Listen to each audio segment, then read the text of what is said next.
Bueno, muchas gracias por estar esta tarde, muchas gracias a Puerto de Ideas por invitarme a entrevistar al escritor, poeta, ensayista, novelista colombiano William Ospina. Esto va a ser más que una conversación, una entrevista, porque más que lo que opine yo en realidad no interesa mucho, es conocer la experiencia y el punto de vista de William Ospina, que es un referente intelectual en Colombia, particularmente en este momento sobre el frustrado acuerdo de paz, o el frustrado plebiscito, o la aprobación al plebiscito de acuerdo de paz. Votaré sí sintiéndome hermano de los que votan no y dispuesto a aceptar el veredicto de la democracia, aunque no ignoro que estamos en un régimen de precaria legitimidad. Ya será ganancia que de este trance no salga Colombia enemistada. Algunos pocos lo están ya, sino convencida de que necesitamos otra dirigencia, no de personas sino de ideas, que la paz está lejos y que depende de un poderoso cambio de agenda, que no nos lo ofrecerá ni el uribismo ni el santismo. ¿Votaste que sí? Así es, voté que sí. Y ganó el no. Y ganó el no. ¿Cómo fue ese día para ti? ¿Cómo fue el triunfo del no? Bueno, nos hemos ido acostumbrando a las sorpresas en los últimos tiempos, pero esa fue una sorpresa particularmente intensa, aunque por supuesto quienes hemos apoyado ese proceso de una manera crítica, sabíamos que el proceso de paz tal como ha sido formulado por el actual gobierno tenía muchas debilidades y la principal de ellas, que yo he intentado señalarla desde hace mucho tiempo, fue la que marcó la pauta de esa jornada, que fue la falta de participación ciudadana y la falta de apertura del proceso a la participación ciudadana.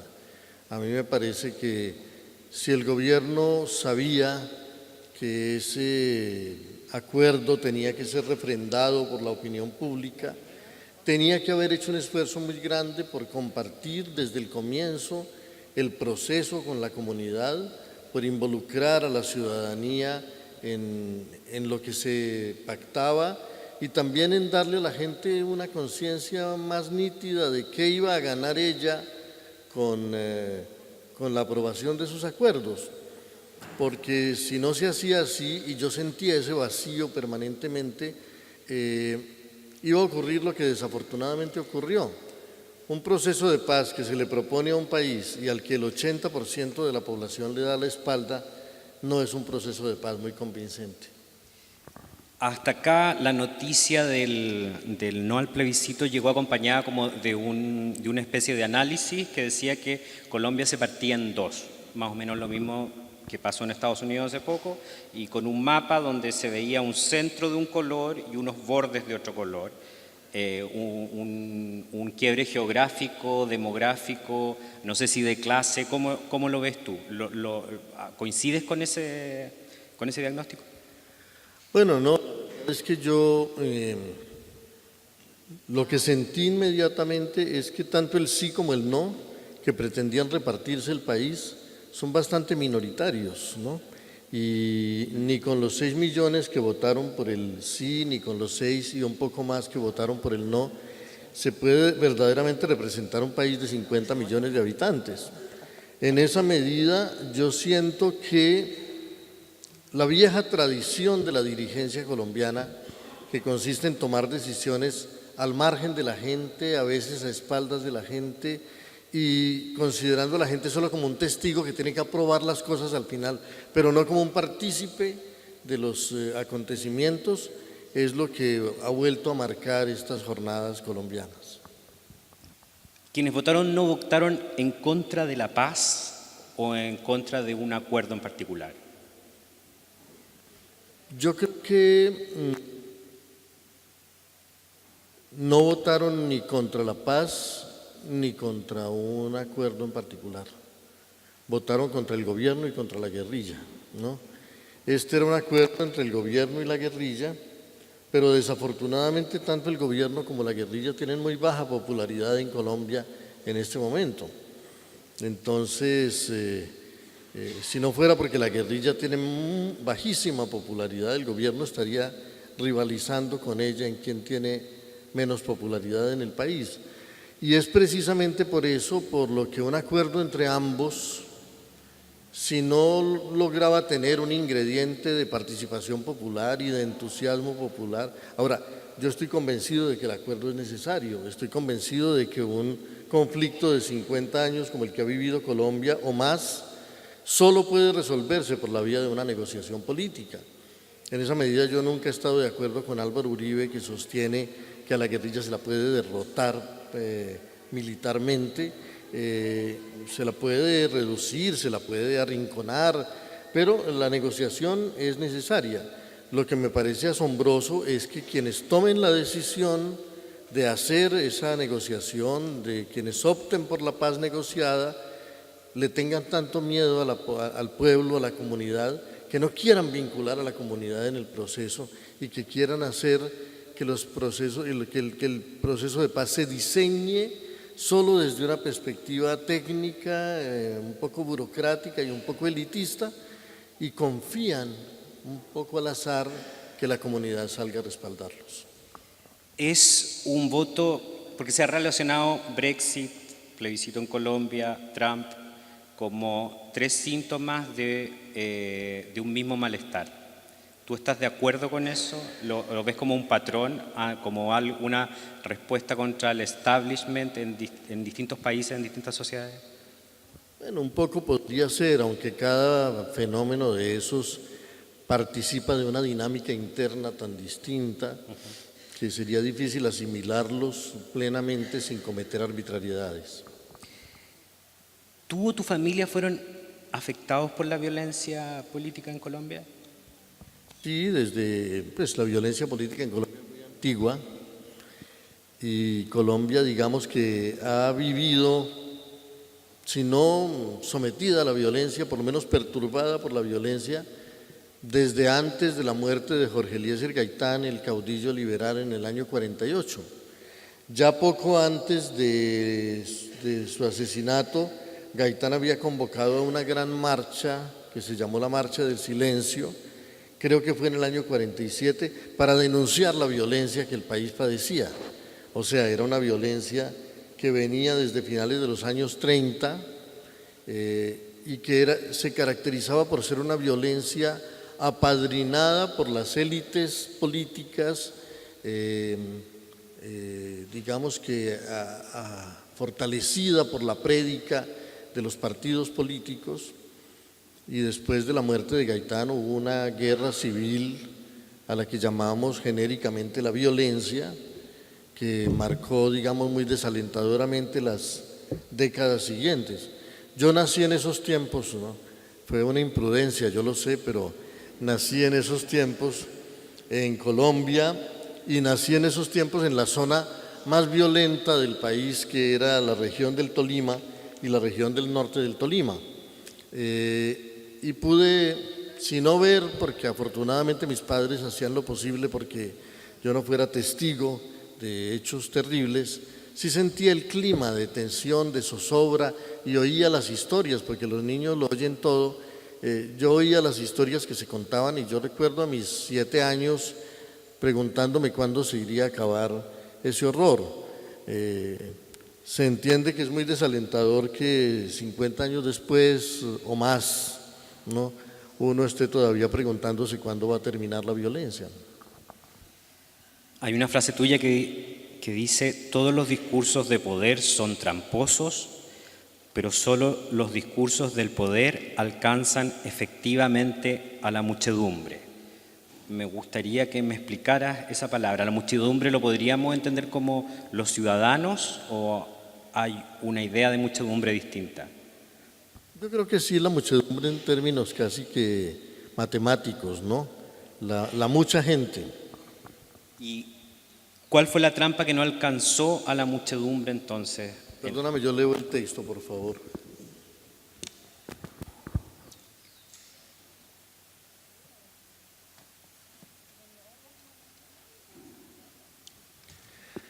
Sí, yo no digo que solo los discursos tramposos alcancen al público, pero digo que casi siempre solo los discursos del poder logran influir a una gran comunidad. Ahora, en estos tiempos los discursos del poder no solo se transmiten, digámoslo así, desde la política. También muy a menudo los discursos de los medios de comunicación son discursos del poder. Pero yo sí creo que existe la posibilidad de una información que sensibilice a la comunidad. No creo que la única posibilidad de comunicarse con la comunidad sea a partir de la polarización, de la hipérbole, de la fanatización de las multitudes.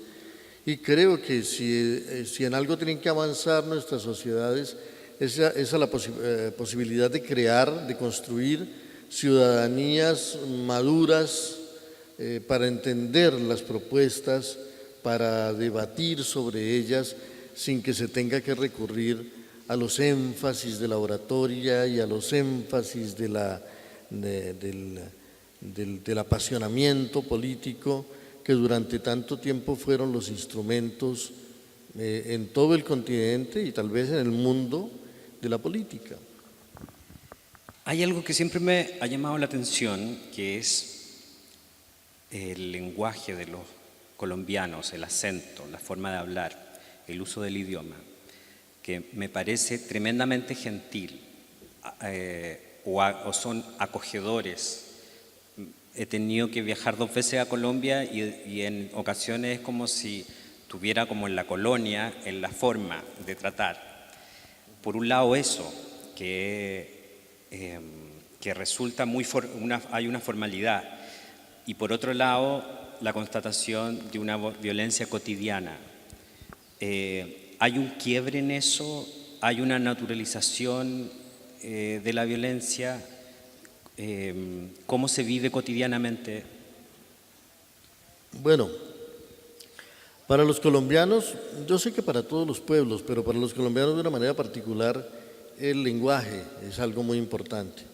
Lo es tal vez más que en otros sitios por el hecho de que en Colombia son muy pocos los factores de unidad de la sociedad colombiana, ¿no? El territorio es extraordinariamente diverso, las regiones no se parecen unas a otras, los climas, la geografía, las culturas son también distintas dependiendo de si uno está en el litoral del Caribe o en el litoral del Pacífico o en la cordillera de los Andes o en la región de los ríos, de los valles fluviales centrales o en la región de la Orinoquia o en la Amazonia.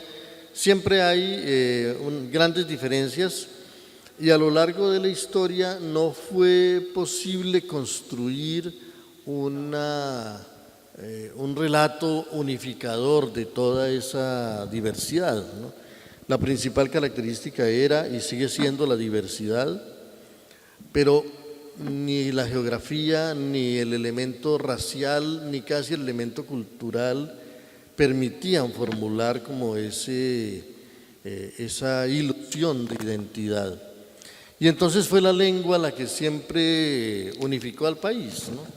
Primero la lengua como instrumento de la religión, después la lengua como instrumento de la política y ahora en gran medida la lengua que sobre todo agencian los medios de comunicación, aunque también por supuesto las artes, han sido ese factor cohesionador.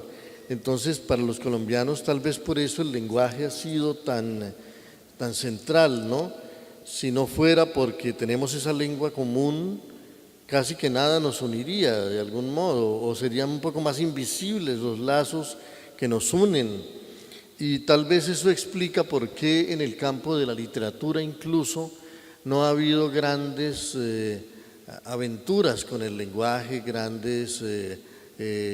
pasión por las vanguardias, por la experimentación, porque conservar como la pureza del lenguaje, conservar la claridad del mensaje, termina siendo muy importante para nosotros, no solo como factor estético, sino como factor de identidad. Entonces, tal vez por eso, así se explica un poco ese ese excesivo formalismo, si no fuera porque también hay otras razones de tipo más político, si se quiere. En Colombia hubo también una tensión original, la tensión entre los pueblos, digamos, interiores, los pueblos de la cordillera y los pueblos de los litorales, y entre el pueblo central, entre la comunidad central que formaba la Nueva Granada y la región de Venezuela y de Ecuador, que originalmente formaban parte del país. Entonces, de todas esas fuerzas en tensión nació, diría yo, esa manera, ese estilo, y lo digo sobre todo porque ha habido un debate muy antiguo en Colombia entre dos factores de la política, que son el bolivarismo y el santandereanismo, ¿no? O el santanderismo. Bolívar y Santander encarnaban el uno la mirada venezolana sobre la historia, y Santander, digámoslo así, la mirada colombiana. Y resulta que mientras Bolívar era un hombre práctico, era un hombre de acción, era un hombre de decisiones, como buen militar y como buen romántico, diría yo, apasionado, Santander era un hombre un jurista, ¿no? Para quien lo más importante eran las normas, casi que las normas estaban antes que las realidades, ¿no? Y entonces en Colombia existe también ese formalismo jurídico que parece atraparlo todo y enredarlo todo. Y si algo estamos viendo en estos momentos con respecto al proceso de paz, por eso me parece interesante señalarlo, es que en momentos en que hay que tomar decisiones políticas, porque para superar esa guerra hay que hacerlo políticamente, hay quien cree que las soluciones son jurídicas y que hay que perderse en laberintos de incisos y de artículos y de fórmulas y que finalmente no permiten avanzar hacia transformar la realidad en otro sentido. Una manía del excesivo puntillismo jurídico que debía estar ahí para evitar la guerra, pero que no puede estar ahí para evitar la paz. No puedo dejar de preguntarte algo. ¿Te parece que hablamos muy mal acá? Es que acá no se escucha bien, hay rebote. Si te parece que hablamos muy mal los chilenos. No, por supuesto que no. Yo pienso que cada nación tiene su música, ¿no? Y cada nación tiene su lengua, ¿no? Es una fortuna que la lengua castellana en nuestro continente sea una lengua fundamentalmente compartida, en donde podemos dialogar, porque habría sido muy fácil que se hubieran desarrollado dialectos casi insalvables. Se dio en España, que es un territorio mucho más pequeño, y sin embargo hay naciones lingüísticas distintas por todas partes. Es casi un milagro que América Latina tenga la misma lengua y pueda compartirla. Y en esa medida a mí me parece que el tono particular de cada región, de cada país, es más bien una riqueza, ¿no? No entorpece la comunicación y le da gracia y le da sabor y sazona, ¿no? Mejor si no las diferencias, por lo menos los matices de la cultura. Tú reivindicas el carácter mestizo de Colombia. En ese mestizo. El sonido Sí, se escucha mal. Tú reivindicas el carácter mestizo de Colombia. Así es. ¿Ese carácter mestizo es reconocido oficialmente como algo valorable? Ahora es muy difícil en Colombia negar ese mestizaje. Hay quienes lo intentan, hay incluso intelectuales que tratan todavía de formular la vieja teoría de que nosotros no somos otra cosa que españoles trasplantados a otro territorio, ¿no? Hay un intelectual que hace poco ha publicado un libro tratando de demostrar que nosotros somos exclusivamente árabes y judíos que llegaron a América huyendo de las persecuciones españolas. Pero bueno, esas son, digamos, hoy se los puede ver como caprichos intelectuales, pero nadie los podría tomar realmente en serio, ¿no? Sin embargo, a lo largo de la historia, sí, durante mucho tiempo se tomaron en serio esas teorías. Uno de los grandes pesos del poder colonial y de la tradición colonial está en impedirle a los pueblos tomar conciencia de su diferencia, de su singularidad, de su originalidad, si se quiere. Y bueno, la manera como se dio la conquista española en estas tierras, con su radical negación del carácter cultural de los pueblos nativos, de sus civilizaciones, de sus mitologías, de sus lenguas, y esa veneración hiperbólica de la cultura europea, de la religión europea, de las lenguas de Europa y de los pasados de Europa como nuestro único destino, pesaron mucho sobre la formación de nuestras naciones. Un intelectual colombiano, Germán Arciniegas, decía algo que a mí siempre me ha parecido muy notable. Decía que aquí no hubo un descubrimiento de América, sino un cubrimiento de América, que cuando llegó la cultura europea, en realidad no llegó a descubrir, sino a cubrir el mundo americano, a cubrir todo lo que en América había. Y una de las consecuencias de eso es que nosotros llevamos 5 siglos descubriendo América, porque todos los días nos toca descubrir algo que estaba borrado, que estaba sepultado, que estaba callado, y eso se da en todos los campos. Inclusive nos toca descubrir nuestra propia naturaleza, porque nos crearon incluso la leyenda de que solo los pinos, los eucaliptos, los cipreses, ¿no? La vegetación europea era, digámoslo así, la forma superior del paisaje, y tuvo que venir el barón de Humboldt a comienzos del siglo XIX a embriagarse de maravilla viendo la exuberancia de la vegetación americana y de la fauna americana, pero todavía hay mucha gente, y sobre todo en esa región equinoccial nuestra, que sigue pensando que un paisaje solo es lindo si parece Suiza, ¿no? Y en esa medida se niegan a ver el esplendor de la biodiversidad, y creo que si algo ha atentado contra la riqueza natural de nuestra tierra es esa manera exotista de mirarnos siempre como una especie de mundo en borrador que todavía no ha accedido a las excelencias del mundo pleno, ¿no? Y creo que en Colombia todavía hace falta un esfuerzo por reivindicar de todas las maneras posibles esa riqueza de lo que somos, no excluyendo el mundo europeo, que ya es irrenunciable. Ya no es hora de salir a decirle a Colón que no desembarquen, ¿no? Pero por supuesto que así como hemos perdido 5 siglos negando el valor de nuestras culturas nativas, de nuestros pueblos indígenas, de sus lenguas, de sus mitologías, de su cosmovisión, y de los pueblos africanos que tantas cosas le han aportado a nuestra cultura, ¿no? Tampoco podríamos pues perder los siguientes 5 siglos negando nuestra composición europea y nuestra pertenencia al mundo europeo. Y lo que nos da realmente nuestra originalidad a todos los pueblos de América Latina es precisamente el pertenecer a tantas tradiciones distintas y poder hacer síntesis con ellas. Hay una figura que tú admiras mucho, o eso me pareció a mí al menos, que es Juan de Castellanos. Me gustaría que explicaras quién fue Juan de Castellanos, cómo lo descubriste y cómo repercutió en tu pensamiento y en tu obra.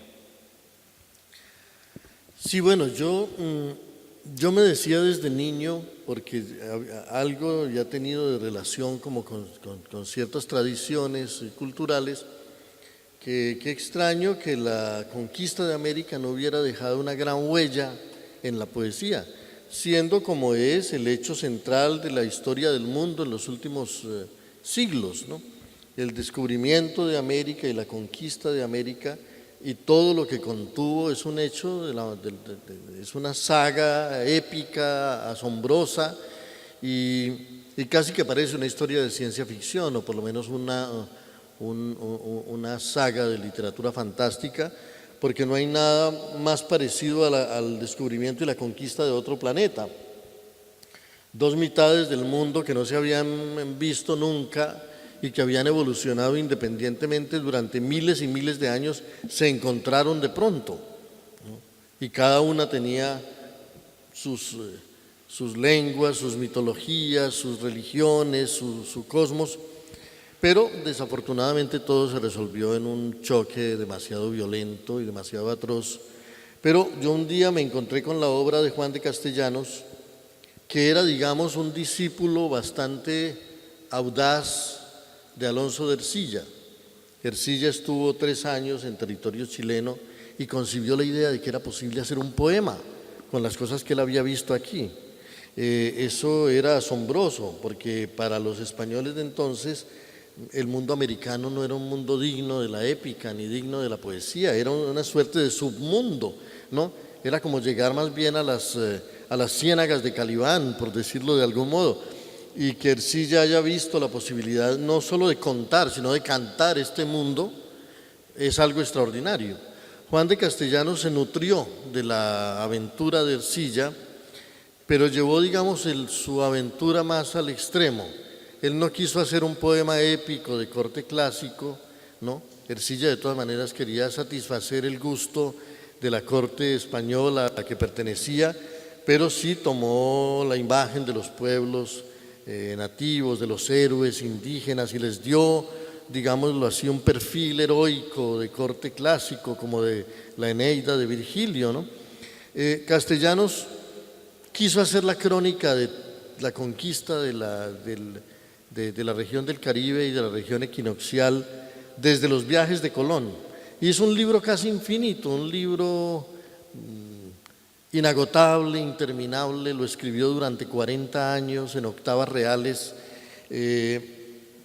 contando cómo fue el avance de Juan Ponce de León sobre Puerto Rico, de Velázquez sobre Cuba, de Hortal y Cedeño sobre la isla de Trinidad, cómo avanzaron los conquistadores alemanes por la región de Venezuela, cómo avanzó Pedro de Heredia después de fundar a Cartagena por la región de los Cenúes en las ciénagas colombianas, cómo avanzó Sebastián de Belalcázar desde el sur, Jorge Robledo por los cañones del Cauca, Gonzalo Jiménez de Quesada hasta el reino de los Muiscas de la Sabana, y llevaba 40 años escribiendo y no se le acababa nunca la historia que estaba contando, y cuando murió a los 87 años, él había empezado a escribir a los 42 o algo así, todavía se le quedaba mucho en el tintero, ¿no?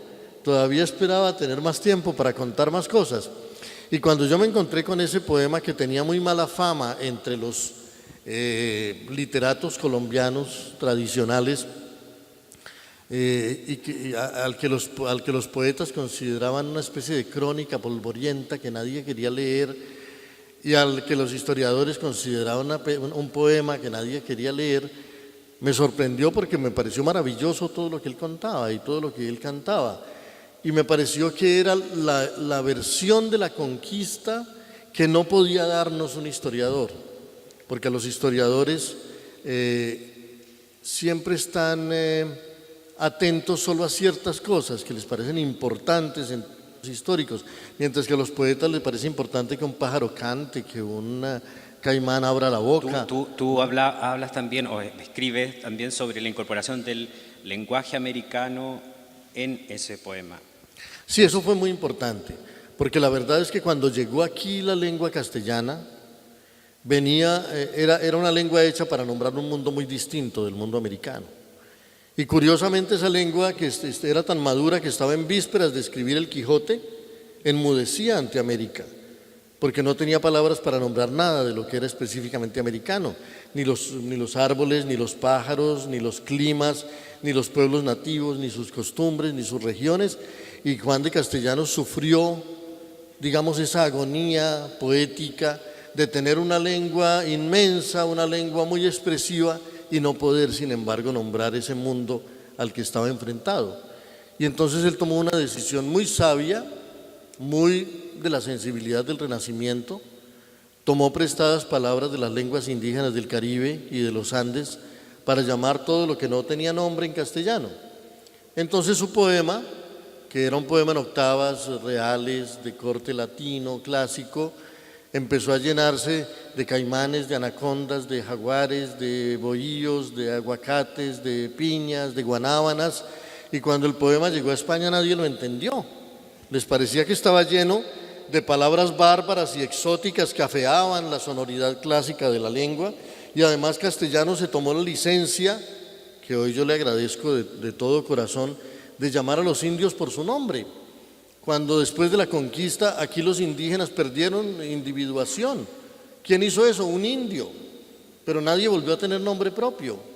Castellanos alcanzó a saber cómo eran los nombres propios de los pueblos indígenas de innumerables pueblos de la región del Caribe y de la región de los Andes, y los llamaba con sus nombres, con los nombres de sus tribus, de sus poblaciones, de sus naciones, y claro, para un español eso parecía un poema de otro planeta, era exactamente eso.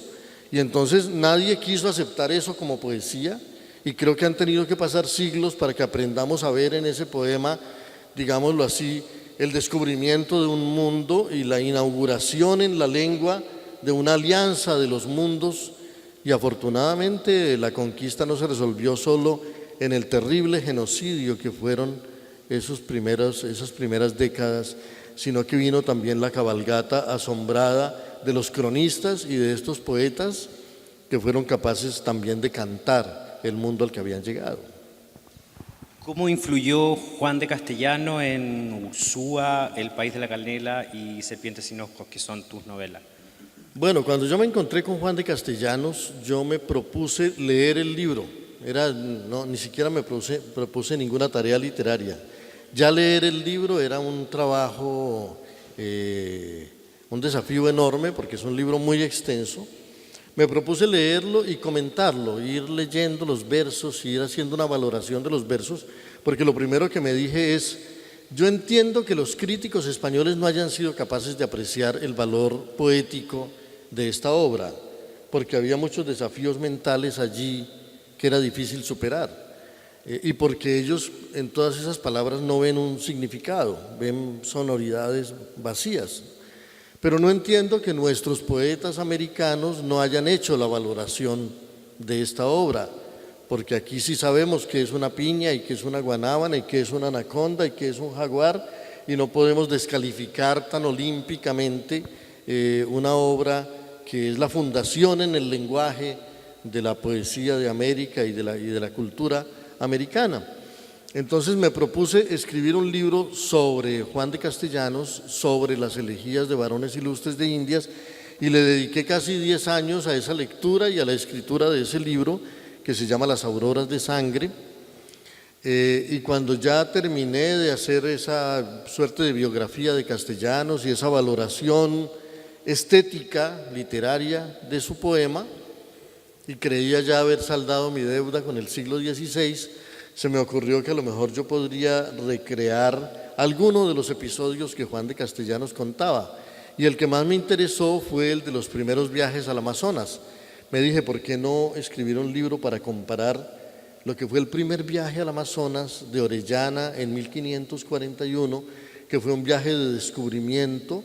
No sabían que existía el Amazonas, creían que iban a encontrar bosques de canela, y se encontraron con el río y se los llevó el río, y por meses no sabían hacia dónde iban por una selva que crecía. Comparar ese viaje con el viaje que 20 años después emprendió Pedro de Ursúa, que ya no era un viaje de descubrimiento, sino un viaje de conquista.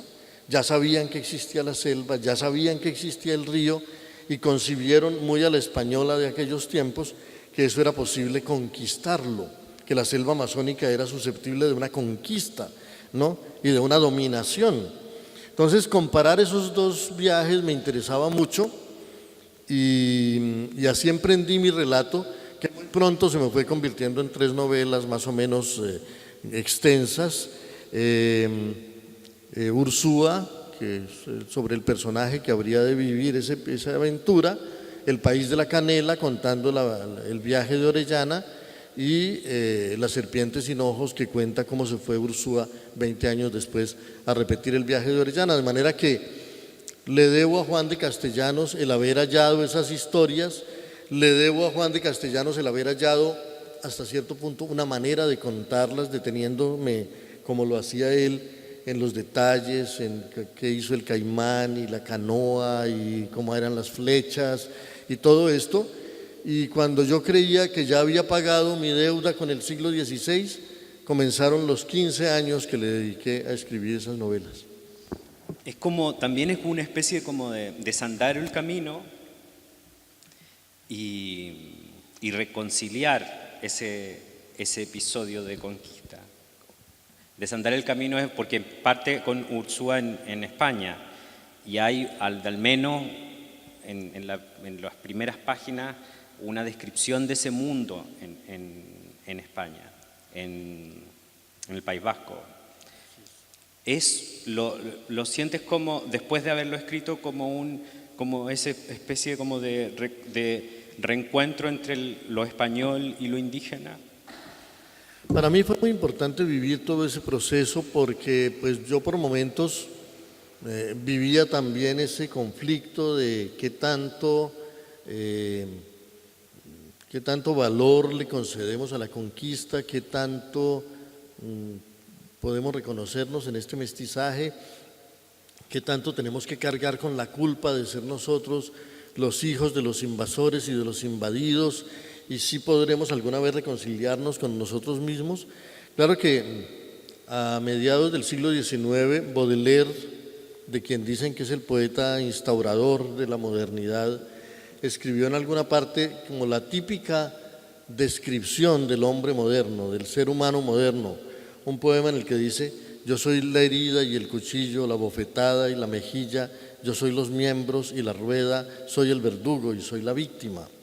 Y yo me dije, bueno, no es que vivamos una situación muy excepcional, es que la historia de la humanidad es esa, ¿no?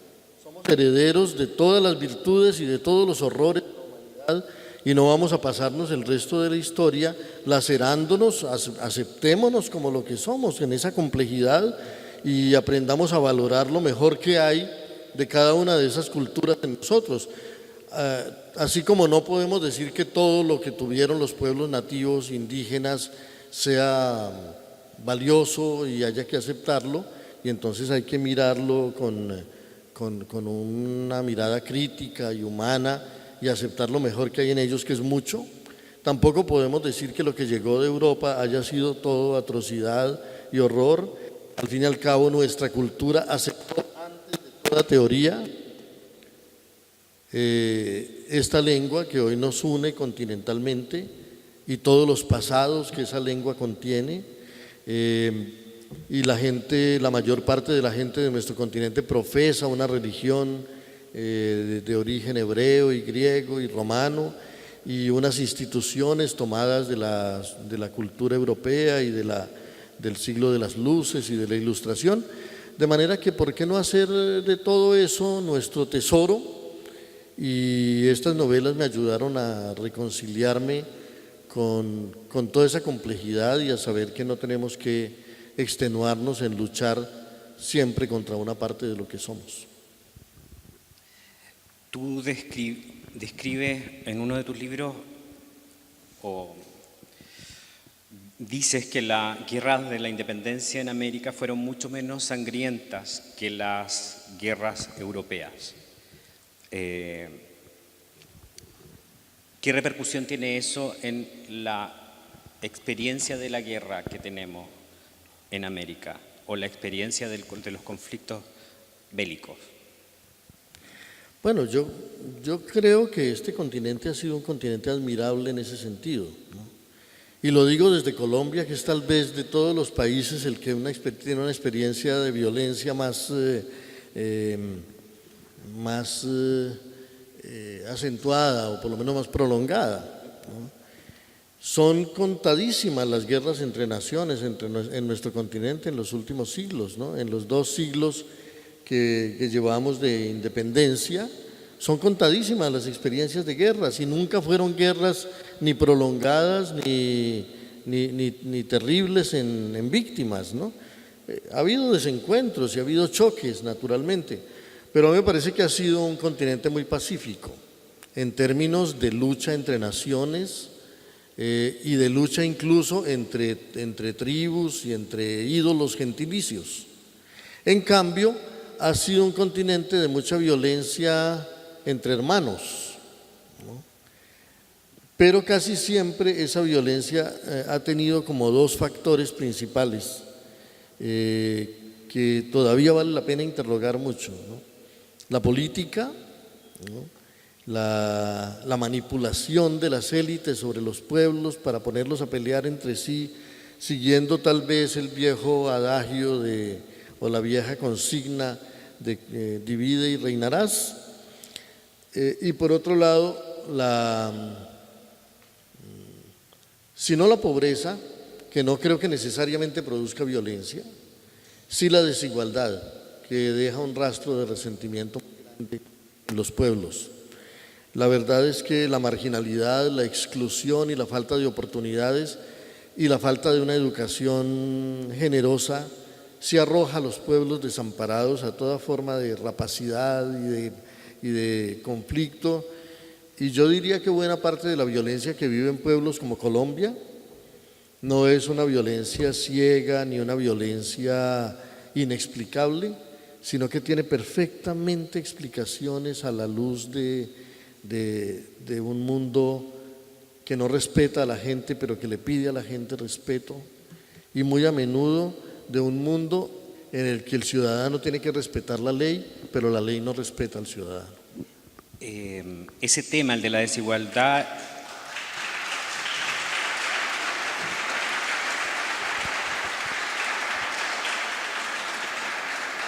bueno, lo que iba a decir tiene que ver con ese aplauso. Ese tema, el de la desigualdad y el abuso, ha estado muy presente en Chile desde hace unos 10 años, como tema, digamos, como tema político, como centro de la discusión política y presente en la vida cotidiana desde siempre. Pero ese tema está presente, el de la desigualdad y el abuso, en la discusión, en los discursos políticos colombianos actualmente. Pues yo siento que mucho menos de lo que debiera, ¿no? Yo creo que, por ejemplo, el debate que hay hoy en Colombia sobre la paz parece limitarse, gracias a las agendas de los partidos políticos y de las dirigencias, y a veces a las agendas de los medios de comunicación, exclusivamente a qué paz se va a articular, si la de este señor o la de aquel otro. Pero lo que debería estar en el fondo del debate sobre la paz de Colombia es cuáles son las reformas históricas que hay que hacer para impedir que vuelva otra violencia como la que hemos vivido durante tanto tiempo. Yo siento, y lo he dicho en todos mis libros y lo estoy diciendo desde hace 20 años, que la causa de las violencias colombianas ha sido una manera de administrar el país, una manera de gobernarlo que deja a demasiada gente por fuera de toda oportunidad. Un sistema de privilegios y de compadrazgos de una casta que es dueña del país desde siempre. Basta decir dos cifras para entender a qué nos referimos.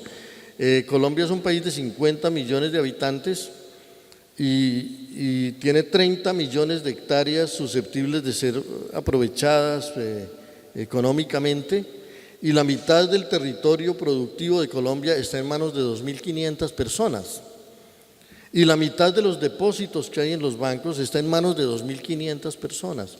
No hay que preguntar más de por qué el país vive en esas convulsiones y en esa incertidumbre y en esas dificultades. Durante mucho tiempo se han aplazado unas reformas que incluso buena parte de nuestros países han hecho. La reforma mexicana, la reforma liberal mexicana se hizo en la segunda mitad del siglo XIX, separando la Iglesia y el Estado y haciendo una reivindicación del mundo indígena, por ejemplo. Y cada país intentó hacer esas reformas parcialmente, al menos. En Colombia nunca se abrieron camino las reformas liberales. Entonces sigue siendo un país donde una concentración de la riqueza, de la tierra y de los privilegios demasiado grande, y yo siento que toda paz que se diseñe será una paz imperfecta si no se tiene en cuenta a la gente y las urgentes necesidades de unas reformas mínimas que hagan del país una democracia verdadera. ¿Cuál es la figura habitual de Simón Bolívar y cuál es la figura que tú descubriste? Bueno, Simón Bolívar es un personaje asombroso, ¿no? Yo empecé a estudiar sobre él para tratar de superar la versión que me había dejado, digámoslo así, la cartilla escolar, ¿no? Y me propuse no idealizarlo, me propuse tratar de mirarlo con objetividad, con cierta ecuanimidad, pero muy rápidamente me encontré con que era un personaje que trascendía casi todas las medidas que uno pudiera tener, ¿no? Es un personaje, un gran personaje de la era romántica, asombroso por su cultura, asombroso por su espíritu, asombroso por su talento como estadista, asombroso por su talento como militar, pero más asombroso que todo eso, asombroso por su psicología, por su voluntad, ¿no? Alguien decidido a algo a pesar de todos los obstáculos, alguien que cuando lo sorprendieron una noche sus compañeros, o se le acercaron una noche sus compañeros viniendo de una derrota, de una batalla terrible, avanzando por unas selvas inhóspitas de noche, en la peor de las situaciones, y le preguntaron: ¿ahora qué hacemos? Contestó: triunfar, ¿no?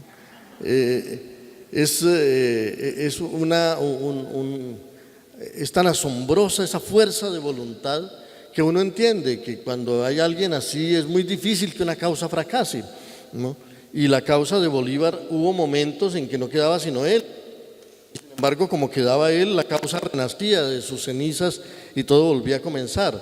Verlo presenciar el hundimiento de la Primera República Venezolana en el año 12 y verlo huir a él hacia la Nueva Granada y verlo llegar allá apenas con una tropita de 30 hombres y unas espadas viejas, y le ordenan quedarse en un sitio y ya no es capaz de quedarse en ese sitio, pide permiso para ir a otra parte y 6 meses después ya tiene una tropa como de 2000 hombres y está cruzando la frontera para ir a fundar de nuevo la República Venezolana, y lo hace y otra vez es derrotado y otra vez empieza.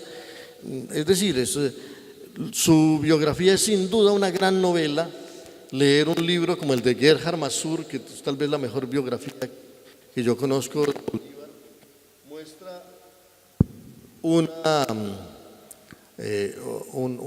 un espíritu, un carácter que es verdaderamente admirable. Si uno compara grandes héroes de su tiempo con personajes, se han hecho esas comparaciones inclusive en la propia Francia con personajes como Napoleón, pues bueno, es muy interesante ver esos paralelos, porque Napoleón se le parece en muchas cosas, salvo en una, diría yo, y es que Napoleón era un dictador, ¿no? Y Bolívar, era un self-made man también. Y Bolívar era un libertador. Y yo creo que hay una diferencia muy grande entre el que va dominando naciones y el que va liberando naciones.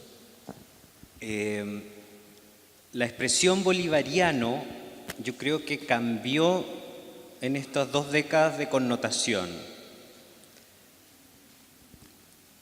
¿Qué es ser bolivariano actualmente? Bueno, yo creo que la expresión bolivariano yo creo que sigue significando lo mismo, ¿no? Algunos bolivarianos han dejado de significar lo mismo, ¿no? Y todo porque de todas maneras hay algo que hay que tener en cuenta y que es muy interesante, ya que vamos a hablar de Venezuela, ¿no? Y es que por alguna razón misteriosa Venezuela fue en su momento el país que advirtió más nítidamente qué era lo que pasaba en términos geopolíticos y en términos históricos en la encrucijada de la independencia. No solo Bolívar, yo diría que antes de él, un hombre como Simón Rodríguez, su maestro, y como el propio padre de Bolívar, ya advertían nítidamente la necesidad de independizarse de España, ya advertían que estos países estaban maduros para la independencia, que ya no podían seguir viviendo bajo la tutela de los regímenes europeos, y además sabían que había llegado la era de la república, en eso eran románticos como Byron, había llegado la era de la república, ya no era hora de seguir bajo la tutela de las monarquías europeas. Y lo que vivió América Latina a comienzos del siglo XIX fue algo muy grande, porque fue la primera gran lucha contra el colonialismo que se dio en este planeta. América Latina vivió antes que cualquier otro pueblo una lucha contra el colonialismo. Lo digo así porque de todas maneras, aunque los norteamericanos libraron su lucha antes, la dominación colonial que Inglaterra había obrado sobre los Estados Unidos no solo había sido más breve, sino que las riquezas de Estados Unidos en realidad nunca se fueron para Inglaterra, porque a Estados Unidos llegaban colonos con sus familias a ocupar el territorio y a explotarlo, mientras que la riqueza de América Latina sí se fue para España en gran medida y por el camino se la tomó Inglaterra. De manera que aquí sí habíamos vivido, digamos, el peso. Por ejemplo, la extracción de metales de América Latina fue abrumadora. Los metales de Norteamérica yo creo que no se fueron, ahí se quedaron, ¿no? Y las riquezas de Norteamérica en gran medida. Pero bueno, de todas maneras el continente libró esa lucha, los Estados Unidos dieron un ejemplo, no solo un ejemplo de rebelión contra las metrópolis, sino el ejemplo más valioso todavía de la Declaración de los Derechos del Hombre y del Ciudadano, que dieron origen a una nueva era política en este planeta. Y América Latina se tomó muy en serio la idea de la república y la idea de fundar repúblicas en momentos en que ya era difícil fundar repúblicas en Europa y era mucho más difícil aquí. Los europeos no tenían esclavos, los europeos no tenían pueblos indígenas a los que se les negaba incluso su humanidad. Fundar repúblicas y fundar la idea de una igualdad en estas naciones nuestras era un desafío mucho más grande y estas generaciones lo cumplieron. De tu obra también se desprende la idea que la idea de género como perdona, esto es como un poco ideológico. Género de la virilidad hispana siempre está en la conquista, en la independencia, el hombre, varón, masculino. ¿Cuál es el lugar de la mujer? ¿Cuál es el lugar? De la mujer.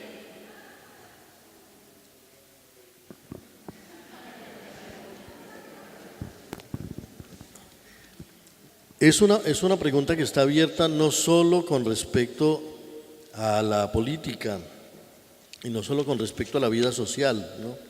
Es una pregunta que está abierta incluso en terrenos donde no parecería haber tantas dudas, como en el campo del arte, por ejemplo, ¿no? También nos preguntamos por qué. Parece haber una hegemonía masculina en el campo de la literatura, en el campo de las artes, ¿no? No una primacía absoluta, pero sí, digo yo, una hegemonía. Y eso tiene que ver, yo creo que sobre todo, con un modelo patriarcal que impera en el planeta hace mucho tiempo y del que no son inocentes las religiones, ¿no? Y sobre todo las grandes religiones patriarcales de los últimos milenios que arrasaron con el viejo panteón de los pueblos de todas las regiones del mundo en donde había divinidades femeninas, ¿no? La idea de una divinidad femenina desapareció con el triunfo del mundo cristiano y con el triunfo del mundo islámico y hasta un poco con el triunfo y por supuesto del mundo judío. Y yo siento que es otra cosa en los pueblos donde persiste el politeísmo o en los pueblos donde persiste el animismo. La India, que para mí es un pueblo ejemplar en ese sentido, es un pueblo sensato que piensa que hay 3 millones de dioses. Eso ya más o menos es una medida razonable, ¿no? Y si uno le pregunta a un hindú porque ellos creen que hay 3 millones de dioses y le dice que es que nosotros pensamos que no hay sino uno, el hindú le puede explicar con serenidad que ellos también piensan que hay un solo Dios, que en realidad son 3 y que para algunos fines se van volviendo 30 y 300 y 3.000 y 3 millones.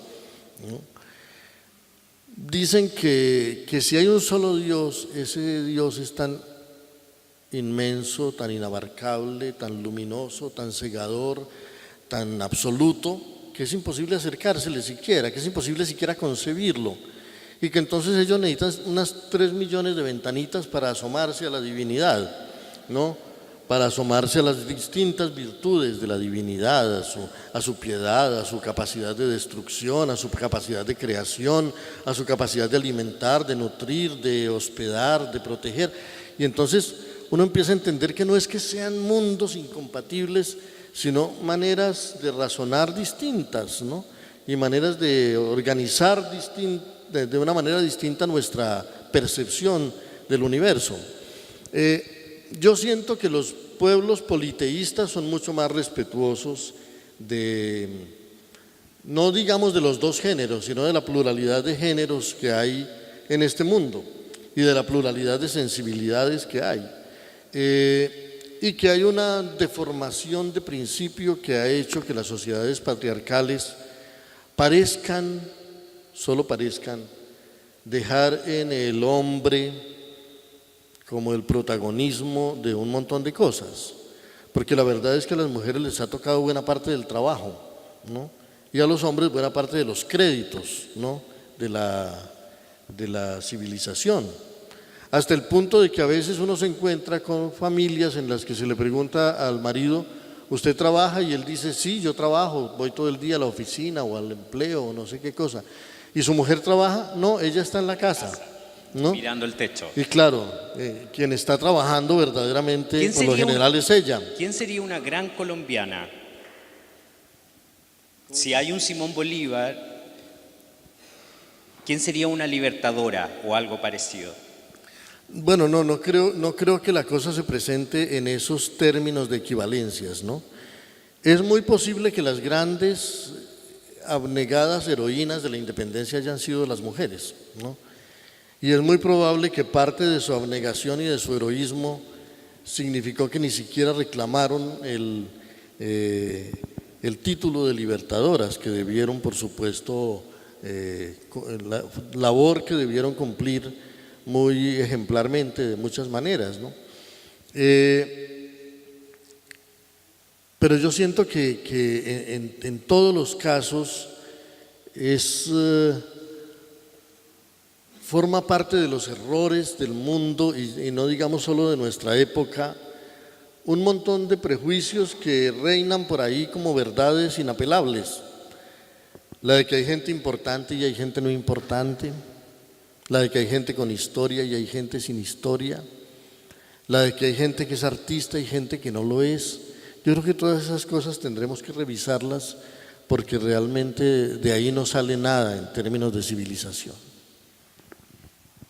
Ahora voy a leer las preguntas del público, que tienen muchos comentarios que a veces no entiendo mucho, pero voy a leer lo que está como pregunta.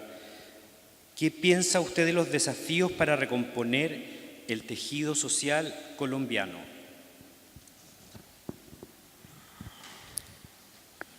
Bueno, yo creo que sí es importante cambiar los énfasis. Por ejemplo, en Colombia, muy a menudo la gente se pregunta: ¿cómo hacemos para tener por fin un candidato con el que ganemos las elecciones? Y yo creo que lo que Colombia necesita no es un presidente,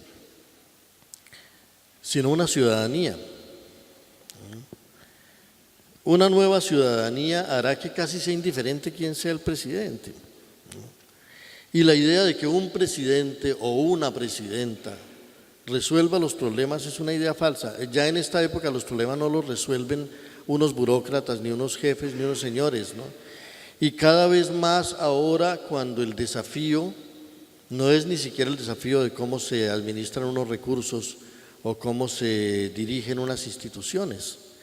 El desafío que está viviendo la humanidad y es desesperadamente urgente es el desafío de un modelo económico, político y, si se quiere, teórico, que está destruyendo el mundo y que está destruyendo aceleradamente el mundo. Desde hace 30 o 40 años ya la industria, la ciencia y la técnica, liberadas de todo control ético, están trabajando al servicio del gran capital y del lucro y contribuyendo al enrarecimiento de este planeta de una manera asombrosa. Las fuerzas que nuestro conocimiento han despertado son tan terribles que en estos momentos el cambio climático ya derritió los hielos del Ártico, ya está acabando con los glaciares, ya nos tiene amenazados con que en muy poco tiempo, si no cambiamos nuestras fuentes de energía, el mundo va a colapsar, ¿no? Cuando se presenta una situación tan catastrófica como esa, cuando el deber de la humanidad es salvar el planeta casi que antes que cualquier otra cosa, y hay 10 o 15 años para hacerlo antes de que suene la catástrofe, preguntarse por la vieja política y las viejas maneras de la representación política, creo que es ya un error, ¿no? Creo que de donde menos se puede cambiar el mundo ahora, desde ciertas sillas y desde ciertos poderes centrales, y creo que o se convierte la humanidad en protagonista de esa transformación, porque es que el mundo es tan grande y el problema tan grave que ya no se lo puede salvar sino en cada sitio, en cada manantial, en cada río, en cada bosque. Ya las soluciones para un problema tan global son casi que soluciones locales, soluciones locales articuladas. Afortunadamente el mundo está totalmente intercomunicado y en esa medida lo que yo siento que tiene que pasar en Colombia es que tenemos que comprender que ya la agenda de Colombia ha dejado de ser una agenda local, que o tenemos la agenda del planeta como nuestro primer deber y nos formulamos como principales tareas la sustitución de las fuentes de energía, la reforestación, la superación de la pobreza y unas cuantas tareas fundamentales que son del mundo entero. No habrá otra manera de resolver los problemas nacionales. Mientras que los políticos siguen pensando en términos puramente nacionales porque es allí donde tienen su negocio. ¿Existe en Colombia un concepto de nación como proyecto de unificación en diversidad? ¿Existe en Colombia un concepto de nación como proyecto de Bueno, no sé qué podría ser eso, pero yo diría que la diversidad es como el punto de partida de cualquier mirada que se arroje sobre Colombia. También, por supuesto, de cualquier mirada que se arroje sobre América Latina. Y lo que necesitamos no es unificar esa diversidad, lo que necesitamos es ponerla a dialogar de una manera rica y fecunda, ¿no? Lo que necesitamos es un diálogo entre la cordillera de los Andes y la selva amazónica, entre el mundo del Pacífico y el mundo del Caribe, las regiones de los archipiélagos y las regiones interiores, un diálogo económico, un diálogo social. Necesitamos que los jóvenes recorran más este continente. Tenemos que dejar de estar encerrados en las fronteras. Si algo estamos viendo hoy en el mundo es el fenómeno alarmante del triunfo de una globalización que está feliz de que se abran los mercados para los capitales, que se abran las fronteras para los capitales y para las mercancías, pero que quiere alzar muros para la gente. Que pasen los capitales, sí, pero si va a pasar la gente hay que alzar un muro. Eh,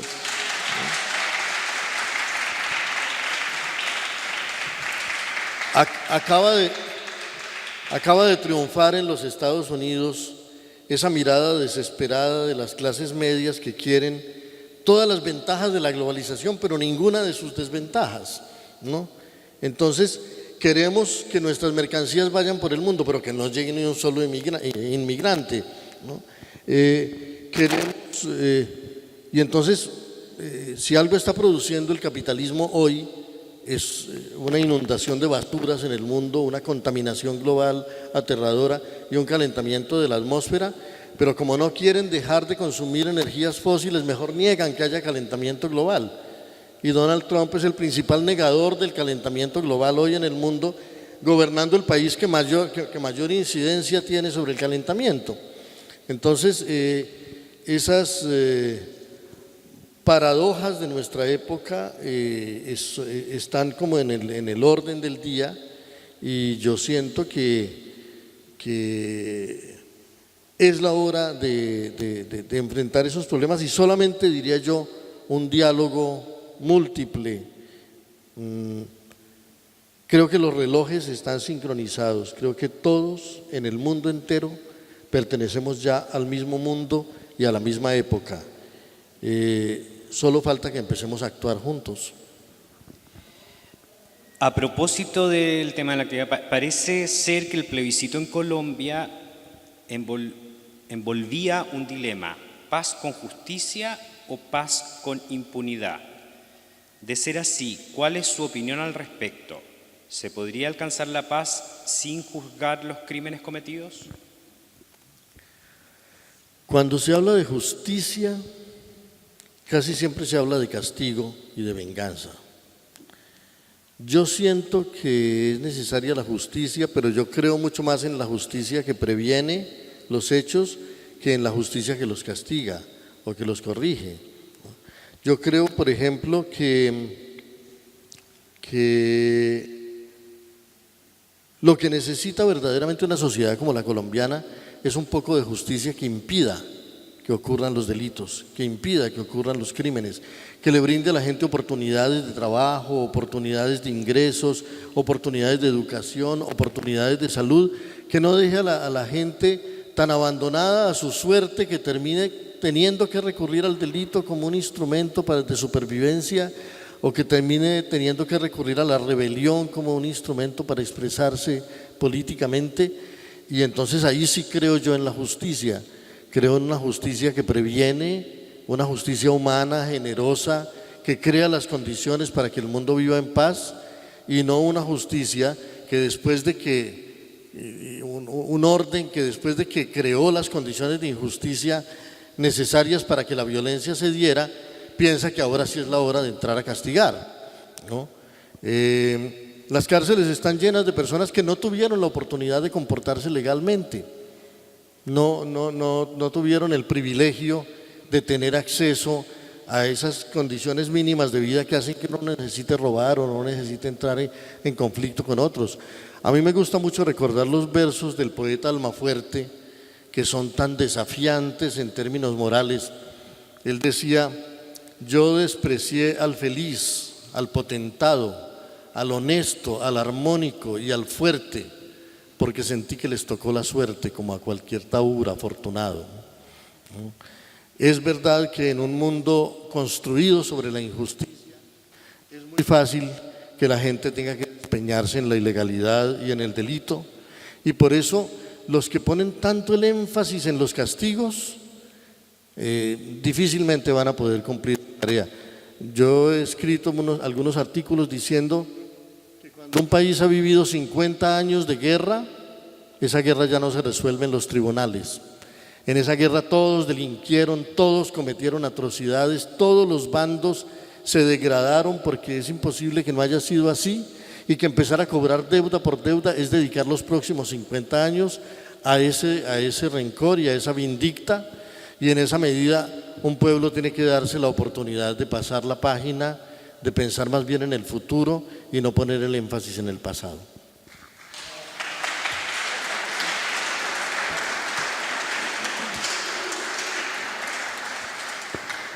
¿Cuánto ha ayudado la violencia a descolonizar la conciencia latinoamericana? Bueno, yo creo que la guerra de independencia es algo de lo que nosotros no nos atrevemos a blasfemar, no. No nos gusta la violencia por principio, pero yo creo que a ninguno de nuestros países le gustaría hoy seguir siendo una colonia española, ¿no? Quisiéramos que esa independencia se hubiera dado de una manera incruenta, ¿no? Y al comienzo se dio de una manera incruenta. Los primeros gritos de independencia fueron casi que simbólicos y los reyes estaban por allá en problemas con Napoleón y no tenían mucha manera de reaccionar.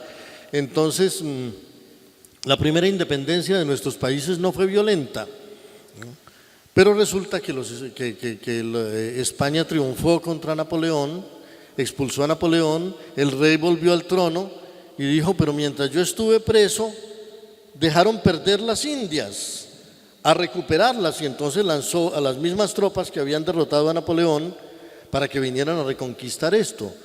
Y ahí sí prácticamente lo que hubo fue una guerra de legítima defensa, no fue una guerra de agresión de nuestros pueblos contra España, sino un ejército terrible, el ejército de la Reconquista, que desembarcó aquí, que había derrotado a Napoleón, o sea, era un ejército feroz y que vino a tratar de borrar a sangre y fuego cualquier intento de independencia.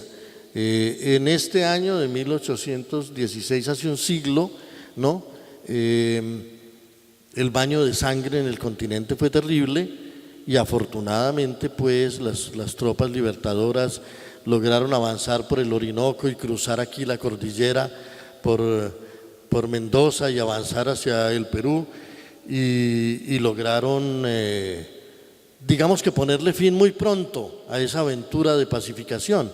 En realidad, en los años que van desde 1816 hasta 1822 o 23, fueron los años en que la violencia defensiva de estos pueblos luchando su independencia, yo diría, hasta donde pueda uno decir eso sin dolor, que fue justificable o que fue comprensible, ¿no? Pero por supuesto que el deseo de todo ser humano debería ser el de poder resolver los problemas sin recurrir a la violencia y sin recurrir a la guerra, y yo creo que hoy en el mundo existe la posibilidad de hacerlo. Esta viene con una introducción. Chile, décadas de procesos electorales terminan en violencia, golpe 1973. Colombia, décadas de guerra quieren terminar en un acto electoral y fracasa, gana el no. ¿Acaso la violencia es natural en la especie humana? Sí, po. Sí, yo creo que la violencia es natural en la especie humana, pero eso no significa que sea lo único que caracterice la especie humana, también pueden caracterizarla muchas otras cosas, ¿no? Lo que ocurrió en Chile fue muy lamentable, por supuesto, ¿no? Y muy doloroso, sobre todo por lo que ocurrió cuando se deslegitimó un proceso democrático, cuando se había apostado por un proceso pacífico de transformación. Pero bueno, lo que pasa en Colombia hoy es más bien que la paz que se diseña cada 5 años sigue siendo una paz de élites que no acaba de sensibilizar al país a su favor. Yo creo que no vamos a cejar en el empeño de construir una paz y la paz solo se abrirá camino cuando sea lo suficientemente compleja para abarcar a los distintos factores que están en conflicto en la sociedad, y creo que la única condición para ello es que el énfasis, como decía ahora, esté en el futuro. Solo si cada uno de esos sectores que han estado en conflicto durante 50 años ven un futuro posible abierto en el marco de la convivencia, y eso requiere un diseño complejo al que no han accedido hasta ahora nuestras dirigencias, podremos pensar en la posibilidad de una sociedad reconciliada. Bueno, tenemos que cerrar. Quiero que le demos un aplauso a nuestro invitado. Gracias. Muchísimas gracias.